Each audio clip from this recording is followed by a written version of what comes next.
Hi there, welcome back. This is Casey, and today I'm going to do an iris analysis for you. And with this iris analysis, I'm going to include a botanical matching. So we will be correlating different botanicals, different herbs, roots, seeds, fruits, flowers that correspond to the features in the eyes that we are going to take note of.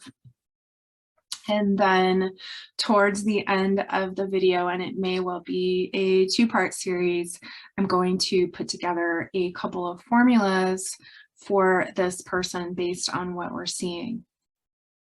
So I have both of the eyes, as you can see up on the screen, and I like to take an initial, more bird's eye perspective on the eyes and just see what comes through initially as a first impression.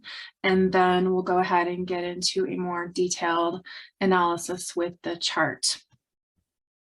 So this is a friend of mine, actually, and I have been wanting to do a reading for her for quite some time. And you can see that she does have some interesting pigmentation features. And as with most people that have these psora or pigmentation, you are able to see the features as you're speaking face to face. So I've known for a while that I would like to find out more, and just because I already knew that what she had in terms of pigmentation was fairly unique. You do see this as iridologists, of course, in the rated Iridology.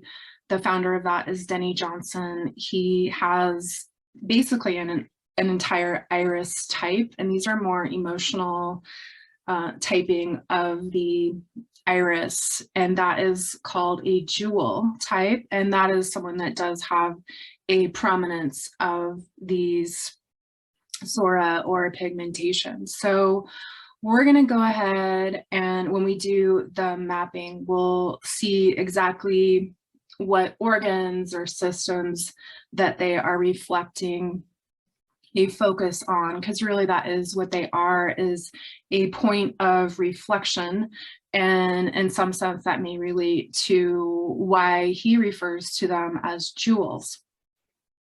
So, and also the jewel type is considered a more intellectual type of personality. So we have that, and we'll take that into consideration, along with the fact that this is my friend, and I haven't collected the actual health intake. I do have some awareness of her health, but I do have an understanding of her personality. So we'll see if she has any feedback for us in terms of what we come up with the analysis. But I'm seeing, of course, these jewels, and like I said, this usually indicates a personality type that is more on the intellectual side, and someone who actually takes in information quite quickly and dynamically through the visual, so through the eyes, and then they process it and reflect upon it in an intellectual capacity. So along with that, I'm seeing this in the skin ring, some signs of what might show up in the iris of a person who would be considered an empath or has empathic capacity. And one of the things that I see with someone like this is a lot of times there will be some challenges or weakness in the skin zone, and the skin as our protective layer on every level, so physical and emotional and spiritual, certainly the aura being the outer, even on the periphery of the skin, but what's going to show up in the iris is the skin. And in these eyes, we are seeing it just looks like there has been somewhat of a retreat. And you can see that also in the lymphatic system. So you see let me just go ahead and I'll highlight a couple of these things. So we have the skin ring, we have this darkness on the periphery of the iris, and it is reflective in the left and the right eye. It's sort of mirrored. So these eyes are pretty similar in terms of features and how they're reflected in both eyes. So in the left and the right eye, we have this sort of retreat into viable territory, I would say. And you can see that in the skin and the darkness of the skin. And then you can also see that in the lymphatic congestion. So you see along with the skin ring, we have a lymphatic rosary showing itself, but it's a little bit more deeper into the tissue than it would normally be. So it's almost as if the defense system has retreated somewhat internally. And you could say that is to gather strength, to build up the forces, and maybe reinforce the boundary, whatever may be going on in terms of protection. It could be a number of things, but certainly we do see a significant emphasis on the skin. And I'm going to show you sort of briefly another thing I'm seeing that I've actually never seen before.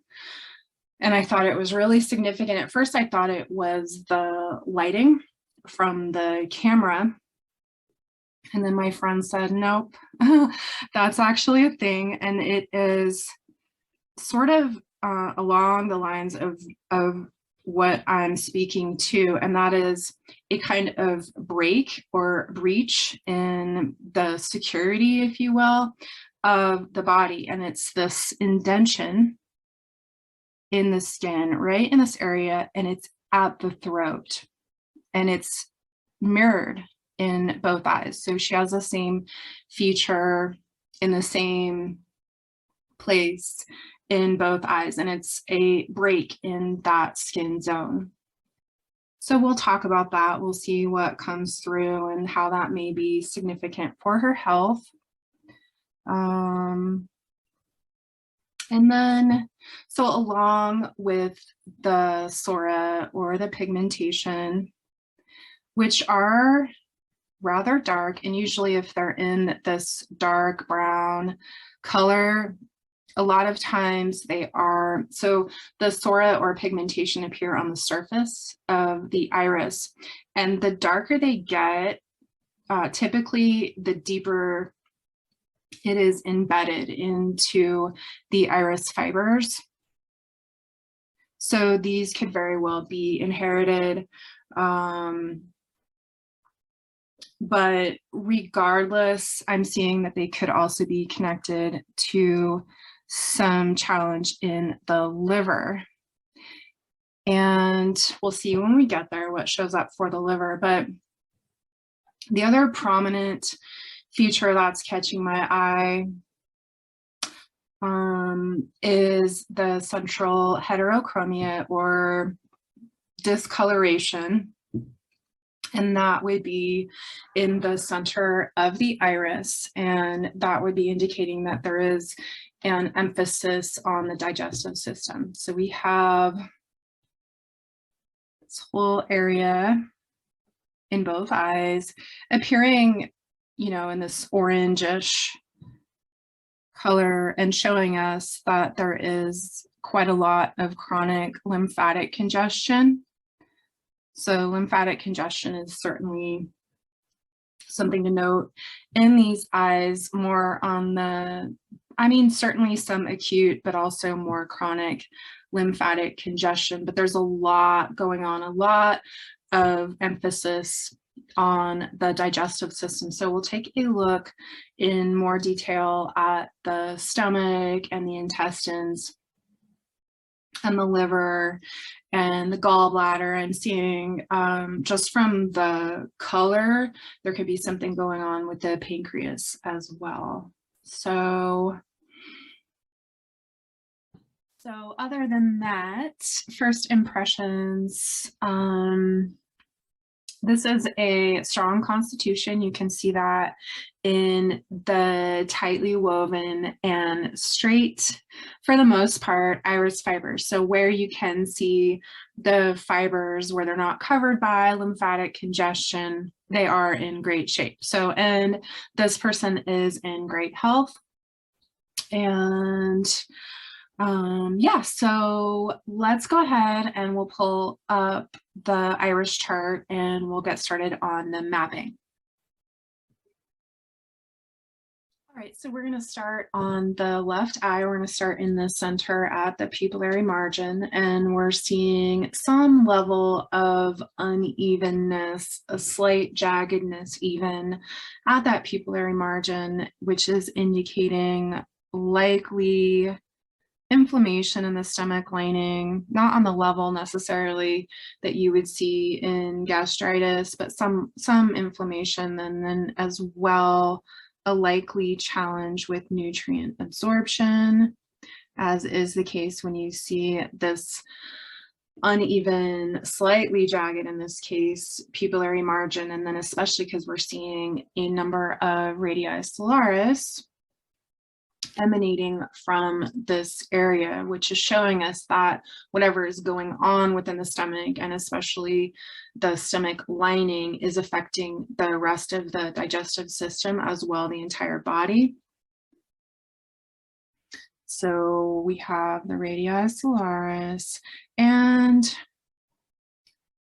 we also have, I'm going to take a second here and stop in this region, because we have this radii solaris radiating up to what is like a perfect little tic-tac square rectangle shape psora spot, and that would be, and I'm seeing it as, a pituitary gland weakness marking. So and I'm saying would be because we have this interesting case where the bowel wall is actually sort of ballooning. It appears to be ballooning in that area.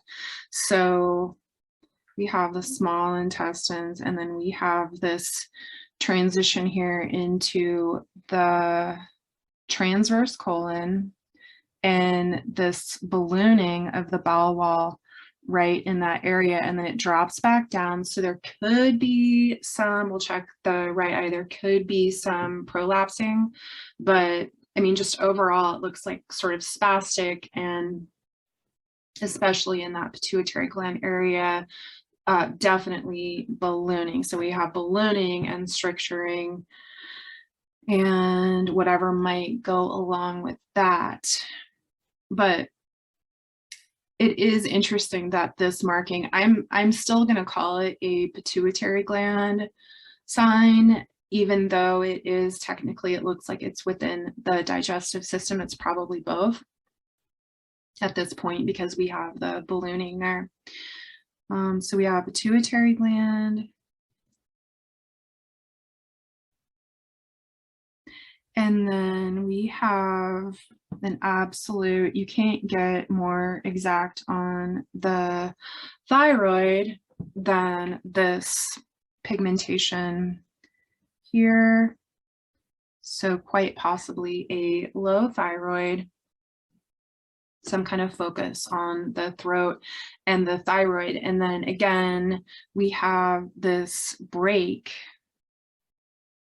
in the border, break in the wall, right at the throat, the trachea, the vocal cords, the throat chakra. So whatever may go along with that.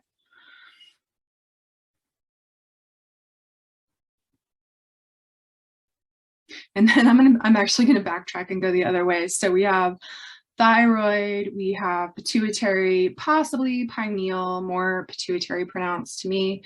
And then we have this bell wall dropping down. It drops down, but the heterochromia, that is indicating to me the digestive system. So this orangey, brownish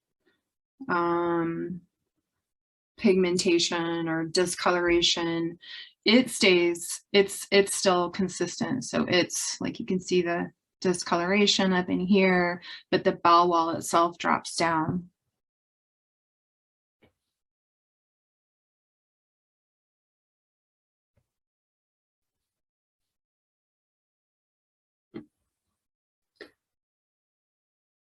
Okay, and then above that area, we have a significant marking in the, this would be the medulla as well as the mastoid. So whatever goes along with that medulla brain zone, and then the mastoid process is going to be affected. And because I'm also seeing a, I'm pretty drawn to this little area, actually. It's like the cervical vertebrae and the,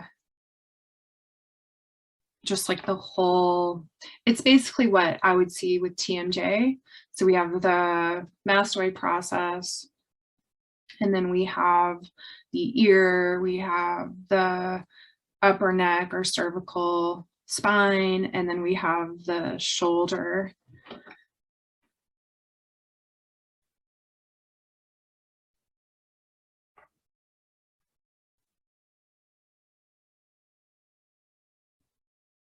Okay, and then radii solaris, again, looking like they're connected to and even contributing to this.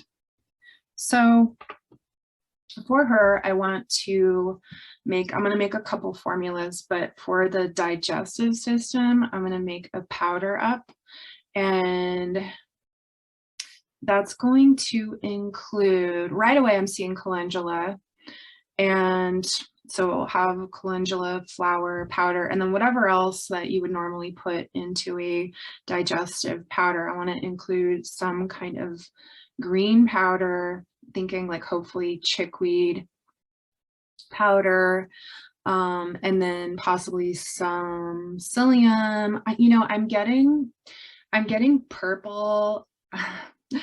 We'll see how the plants, how the colors come in and how those rays are reflected, how that medicine is reflected through the plants.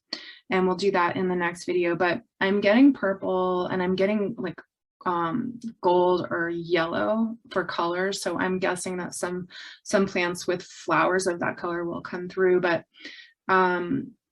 we could do either psyllium seed powder, or we could do chia seed or flax, any of those. I'm saying flax because flax has a purple flower. And then I'm also seeing for the digestive system that I would include in that would be black walnut, because there could certainly be some fungus. It's just an environment when you see this amount of lymphatic congestion, which is pretty rare that you don't see it, to be honest, in the digestive system. But when you do see it, there it is an environment that would happily invite and host some parasitic and fungus and things of that nature. So some parasitic friends and their guests, fungus. So we're definitely going to put some black walnut in that formula. But moving forward, we have these radii solaris extending out, still in that shoulder area, but we're getting pretty close to the heart, right? So the heart I'm seeing as, we do have radii solaris pointing towards it, and I'm gonna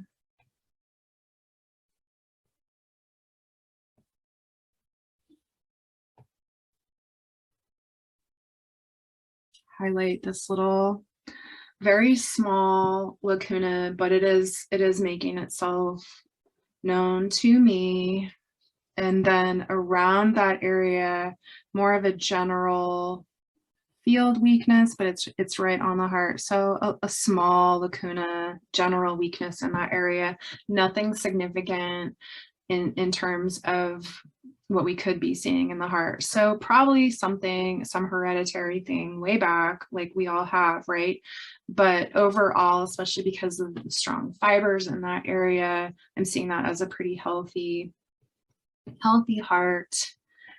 There is a lot of lymphatic congestion. You can see it almost beating up.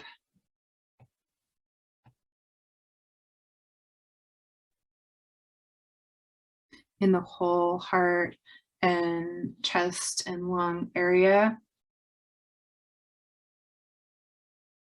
And we also have a pretty significant psora right on that left breast. So the breast location in iridology, you'll see it differently in different charts, but sometimes you'll see it as a whole, like a whole section or a whole line. Be right in that area. And then other times you'll see it as like a little, you can see over here on the chart how they have this little spot right here. That would be the breast. And so we have this marking right on the breast.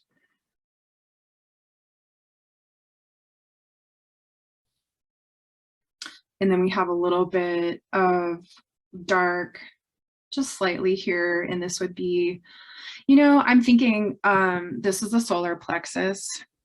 This area right in here would be the solar plexus. So that could be affected.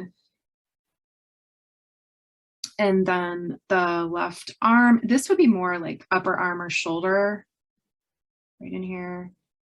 So again, you know, with what we're seeing in the back, which what I've seen in the back so far, and in the spine, and then also in the lungs, I'm getting for sure I want to put mullein into her formula.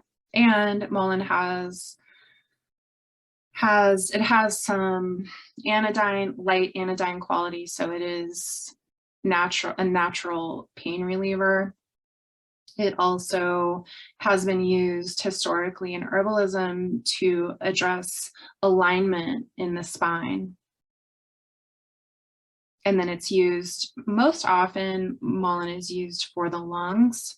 So I'm seeing that as a perfect plant for her.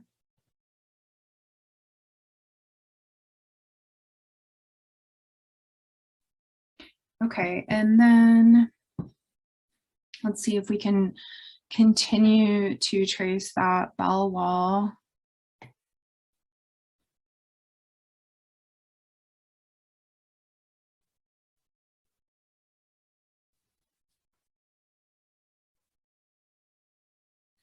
And I'm just going to stop in this area of the spleen. So we have spleen, and it's pretty close to, it's fairly close also to the abdomen, but I'm seeing this psora here as spleen, which would make sense because of all the lymphatic congestion we're seeing, and the spleen being a major lymphatic organ. It's like in some ways it functions similarly to a lymph node. And then I'm seeing some possible signs in the ovaries, or in the left ovary, just this whole area in here.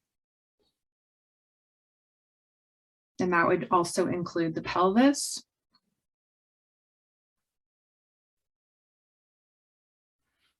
And then just a general sort of field weakness in the groin and in the abdominal wall, in that area.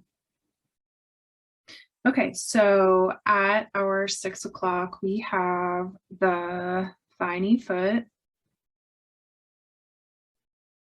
We have a radii solaris coming down through, from the stomach and pointing at that tiny foot, and also pointing at an area it's like a field weakness in the kidney. It's not like a dramatic,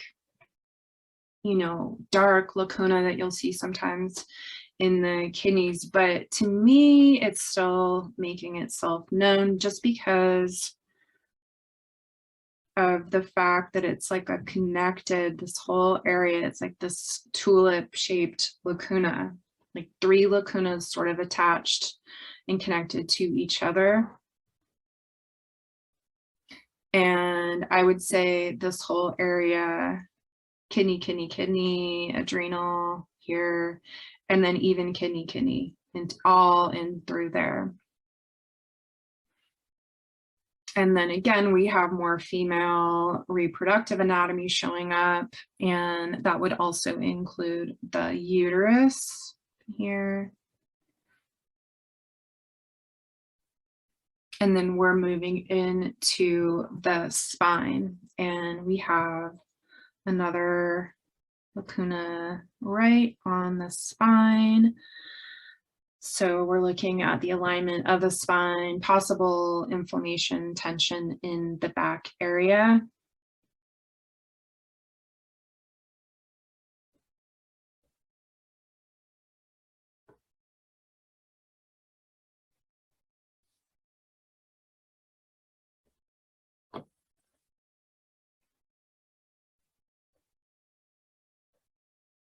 We have some glisten. So cholesterol, usually you'll see it starting in the lower part and the upper part of the iris.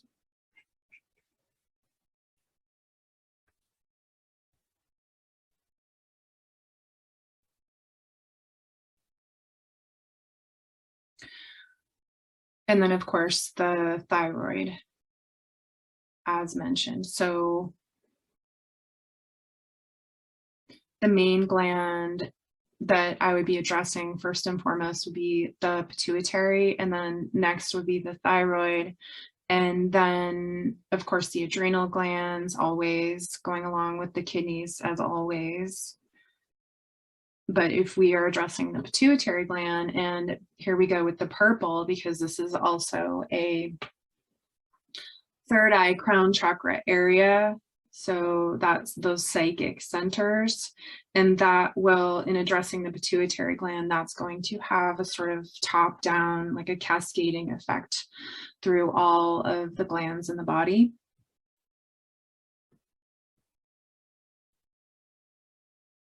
All right, so let me see if I can tie in some of these more emotional and spiritual aspects that we're seeing and that are sometimes contemplated in different systems of iridology.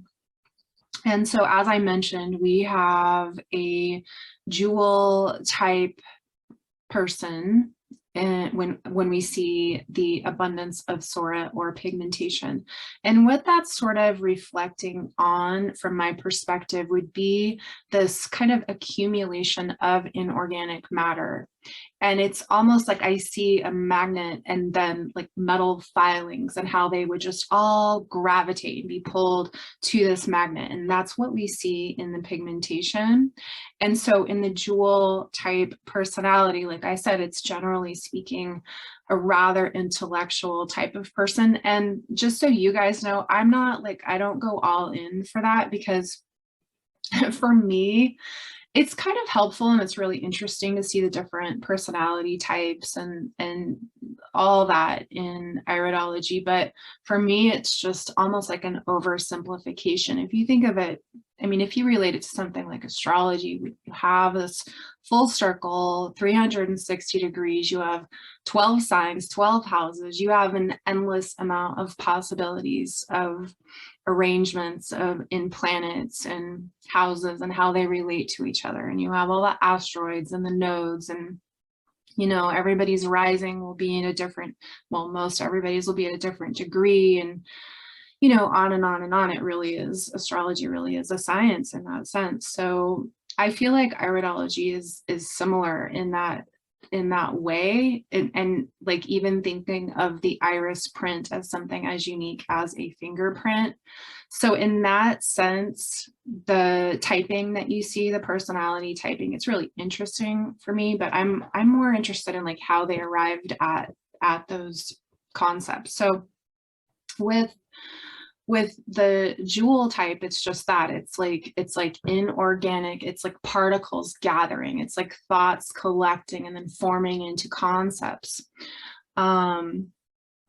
and reflected in the flex in the iris. And then whoever is holding or gathering and embodying these jewels, they are going to be reflective on, they are going to be themselves as individuals reflecting on these concepts, and especially as they relate to where they're located, anatomically speaking, if that makes sense.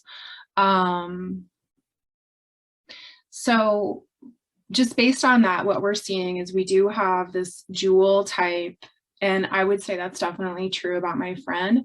But the other thing that is true about her, and we're also seeing, and that is also mentioned in the emotional spiritual typing, is I would say, I will call it the dreamer.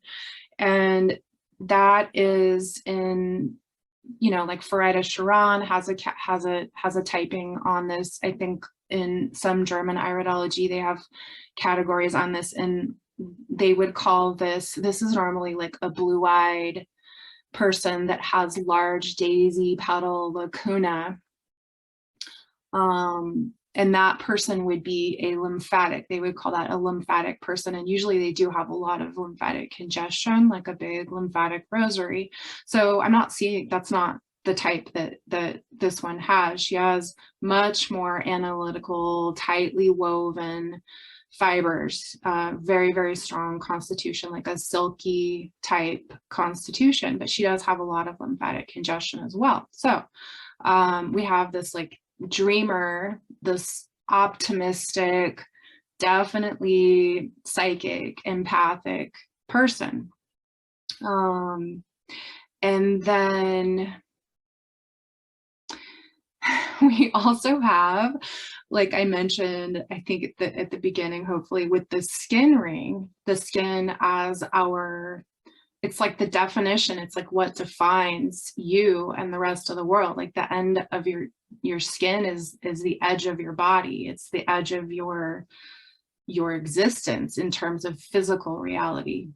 And then we have the aura right outside of that, of course. So when you have a skin ring, and I've seen this with other people, that is sort of worn down, it does. And my friend, sorry, I think she'll be fine with this. She's also got total dreamer. So this is a Pisces moon. So we see that a lot in that sign too, of just this like, Pisces swims in the universal waters. So we have people who tend to merge, and that is in some case, I mean, true of a lot of all the water signs really, but Pisces just tends to merge. And so you'll see this quality not just in that sign, but in the iris and in certain people, where they have to work a lot of times, most of their life they're working on how to recognize their boundaries and the difference between what they're feeling and what they're feeling and what they're picking up from other people.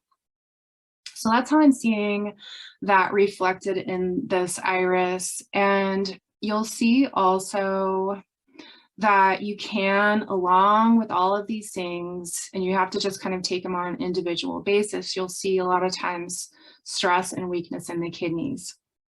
So the kidneys on an emotional level, so from a spiritual perspective, they are Swadhisthana chakra. They're the second chakra. They're water. So they're emotions. So in an emotional sense, the kidneys literally, they filter physically, right?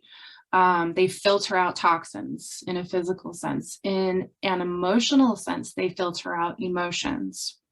So a lot of times people will be filtering out others' emotions, and that's going to show up in their kidneys. So yeah, it's just this process of learning how to define your own boundaries, and as well being open and interactive with your environment.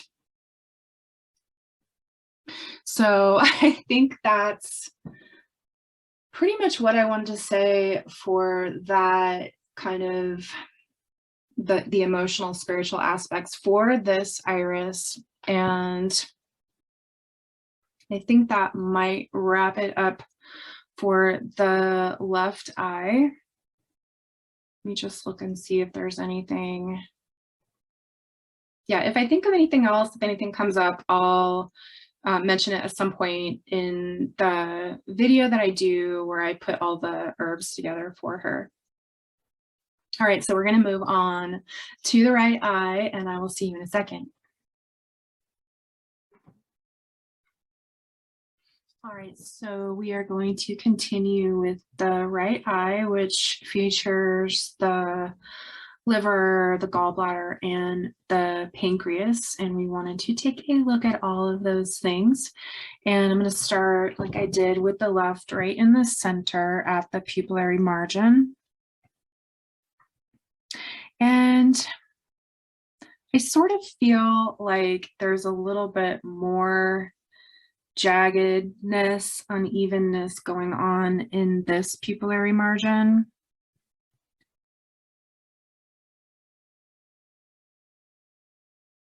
Certainly a lot of radii solaris again. So we again have stress within the stomach lining and toxicity and whatever goes along with that. So we have a lot of congestion, inflammation going on overall in the digestive system. And we are seeing that being radiated in a metaphorical sense out to the exterior parts of the body. So we have, let me go back so you can see that. This, again, we have the pituitary gland showing up. So I'm going to put some herbs in her formula, definitely Vitex or Chase Tree for the pituitary gland, because we're seeing it in both eyes here. And I would say this is still pituitary here. Yeah. So pituitary gland, and related to the health of the digestive system. So for sure, some powders. I like to use powders, whether they be in capsule form or even better. Personally, I prefer to just have a spoonful and some lemon water or whatever. So I'm going to make a powder up for her, and I will let you know what is in it in the next video. So we have a radii solaris right at 12 o'clock and could be affecting the animation life center or the vitality center. It's very close also to sensory motor. So either of those capacities could be affected. And then we're seeing, just like we saw in the left eye, a very likely occurrence of a prolapsed transverse colon. So not for sure. This could actually be, it could be, no, it's not scar tissue or like, you know, super ropey lymphatic congestion. I mean, there's a small likelihood of that, or a small chance of that. But I would say, because we're seeing the bowel wall here defined as this line, and it comes down lower than how we're seeing the discoloration. So we have this rusty color, and that's showing us where the digestive system begins and ends. However, we also have seen in plenty of eyes, and that's usually how it happens, is we have the darker colors, the creams turning into tans, turning into browns, and it begins, like we noticed, a central heterochromia. So it begins in the digestive system, and then it just sort of expands out through lifetimes and generations, and then you see a blue eye literally turn brown.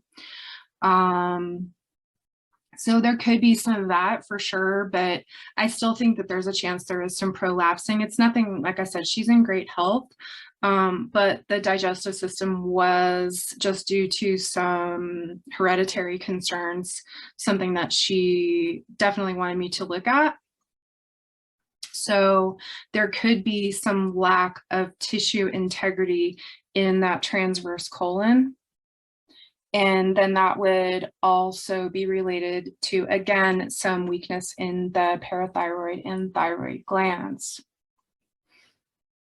So let's take a look, and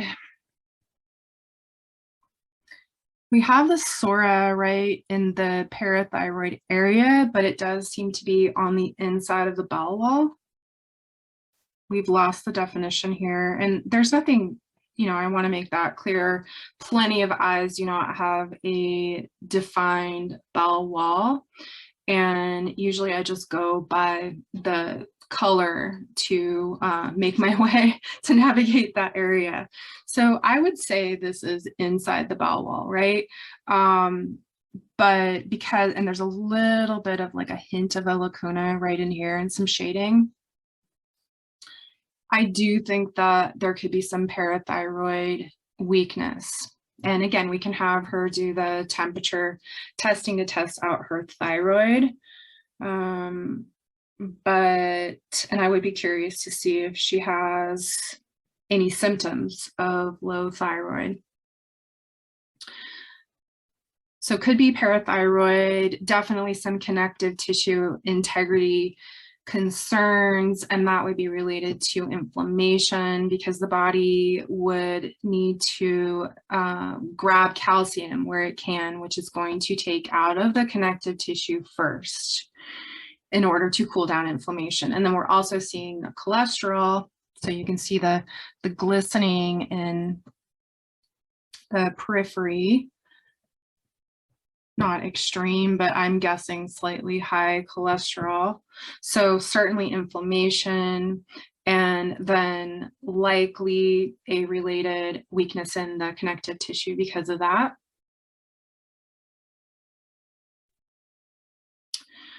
But yeah, so more of these radii solaris. Just pretty continuous, pretty consistent. And her eyes are great examples of how lymphatic congestion, you can see it in the color and sort of like the clouding up, and you can see how it's been in the acute phase, it's a brighter white, and then it turns into a more like a milky white, and then it turns into a yellowish, and then it turns into a tan, and then it turns darker and darker and darker. So you can see a lot of different stages of lymphatic congestion in her eyes. I would be curious to know, because we have all this lymphatic congestion up in the head and brain area, if there's any kind of, probably some issues with memory, or at least like brain fogginess. So I'll check in with her about that, and then we'll include some herbs for that.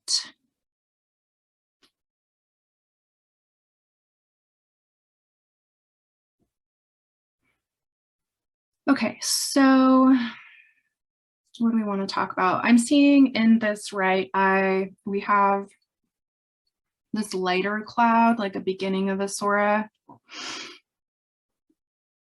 pigmentation, and that would be in the low back, so the lumbar spine. Likely not, I mean, I know this is my friend, she doesn't suffer from chronic pain or anything like that, but there could be some inflammation and some level of discomfort in the back and the neck and the shoulders and the jaw.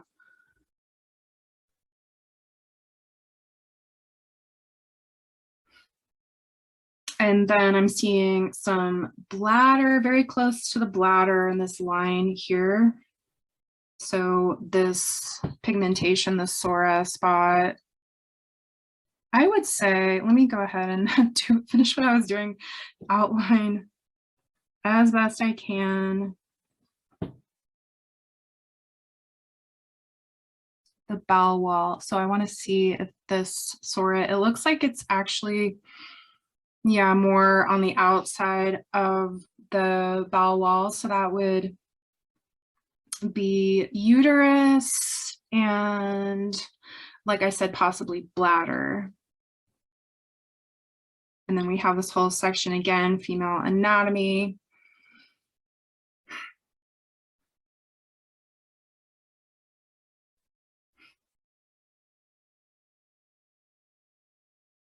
And the Vitex and cheese tree berry, whatever we're using for the pituitary gland, is going to help pick up the thyroid and also address some of this female reproductive concerns that I'm seeing.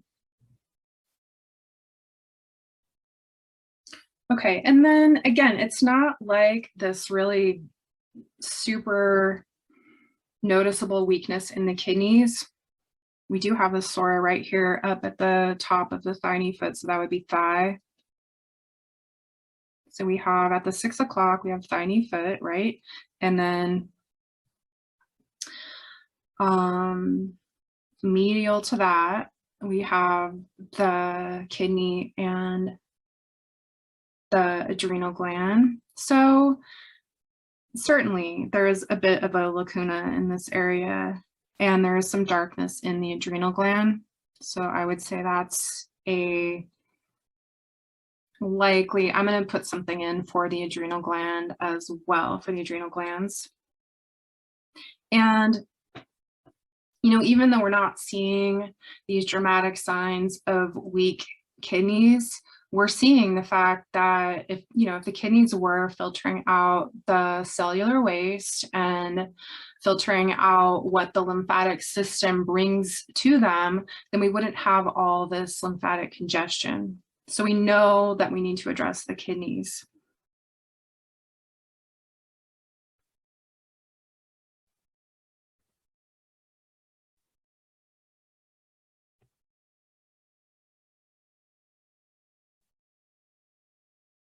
This actually looks like the appendix right in here.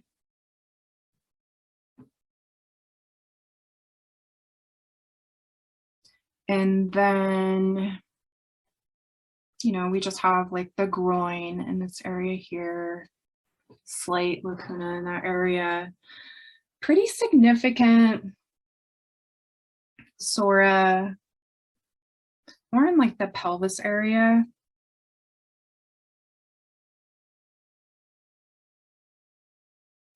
And then gallbladder, which would indicate also liver, and then just the fact that the dark color of the psora or pigmentation, that dark brown, is often related to liver imbalance or enzymatic activity from the liver. I think Dr. Morris would just simply refer to it as not just chronic, but a degenerative spot. And I would say that I would definitely agree with that point of focus. And it could be due to inorganic drug deposits. A lot of times when a child around the age of 7, a lot of times that's when the psora spots appear, is when there is a major suppression on a childhood illness. So, but I sort of think that these may be hereditary just because they are so dark. Could be wrong.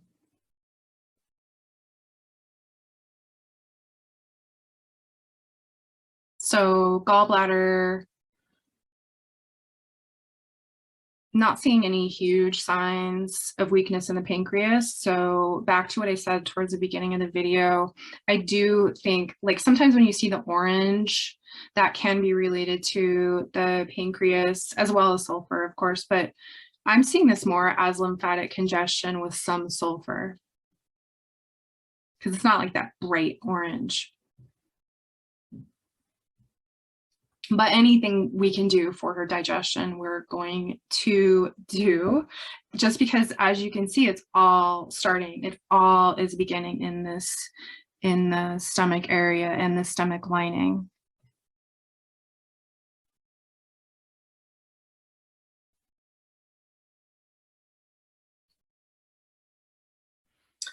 Okay, so yeah, liver, somewhat, gallbladder for sure.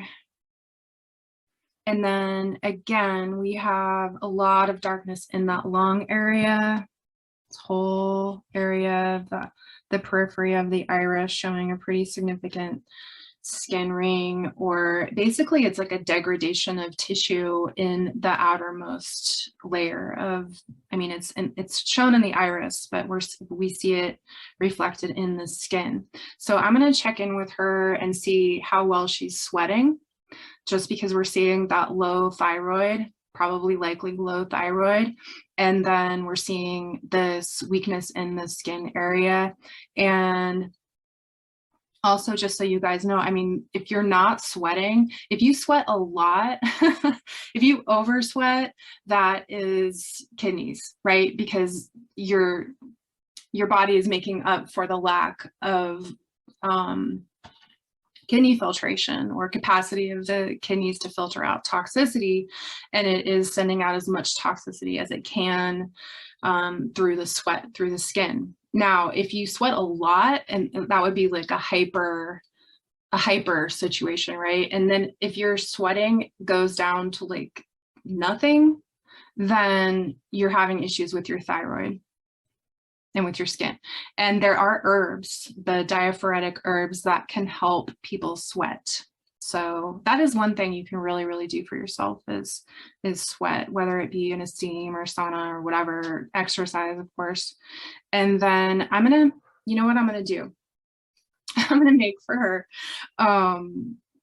and I'll talk about this in the next video, but there are many ways to take in the medicinal properties of plants, and topically is one of my very favorite ways to do that. And I think it's under practiced. I know it's certainly utilized in Ayurveda. It has been for thousands of years. I'm guessing Chinese medicine too, but I'm not 100% sure. But in Ayurveda, they have, you know, medicated oils. It's a lot about applying medicated oils. And then if the molecule size is small enough, like you can't just put herbs on your skin and have them enter into the bloodstream, but if you extract the herbs into an oil or a vinegar or an alcohol, then it will pull out the molecules and the medicinal properties, and they'll be small enough to enter through the pores on the skin and go right into the bloodstream.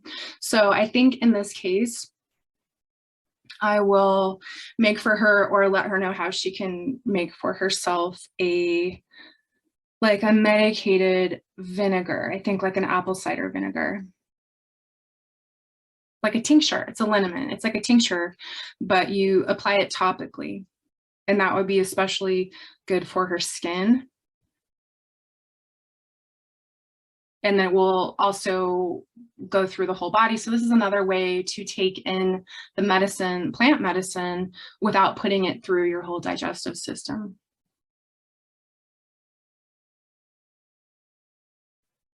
Okay, so lungs again, back to the skin ring, lungs, and then we have some pretty significant markings in the bronchial area. Just overall lungs, and some lymphatic congestion in that area as well. I'm seeing not anything like, I mean, it's kind of dark up in, this would be the 9 o'clock, 10 o'clock, 11 o'clock zones. So shoulder, all this in here. Just highlight it. Shoulder, neck, ear, mastoid. It's just so dark. There's probably some tension and maybe even some pain in that area, but I'm not seeing any, you know, specific psora or lacuna.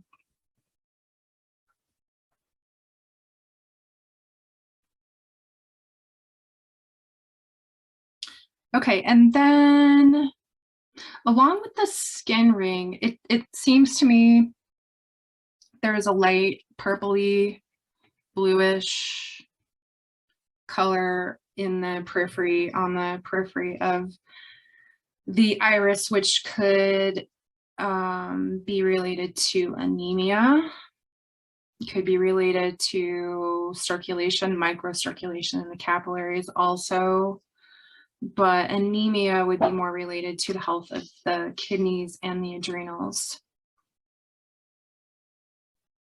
So it does seem that there is a slight, as they say, anemia ring.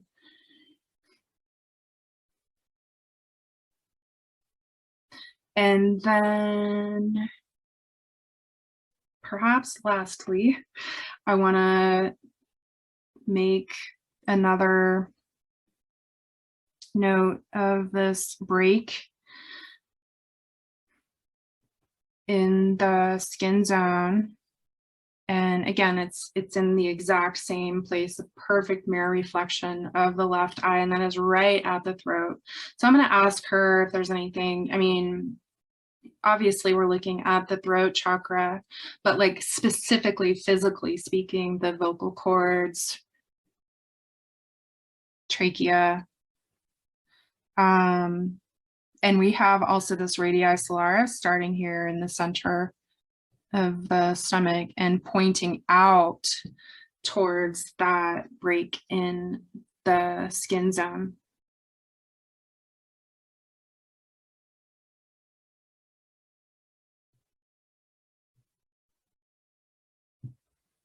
Okay, so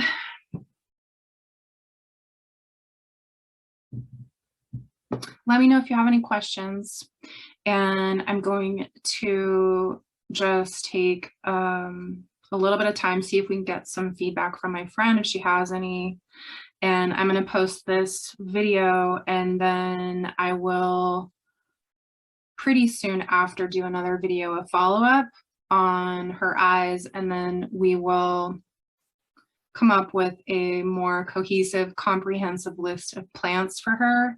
And I'm going to put together a few formulas, and then I will let you guys know what those are. And then hopefully that can benefit you as well. So thanks for watching, and until next time, bye.